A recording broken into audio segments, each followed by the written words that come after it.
ചിമ്മി നിന്നു.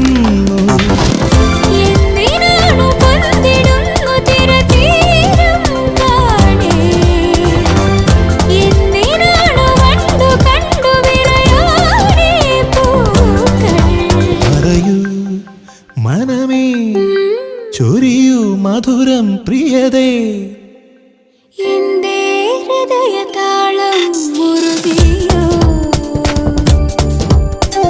എന്റെ കണ്ണിലിളമീൻ തുള്ളിയോ.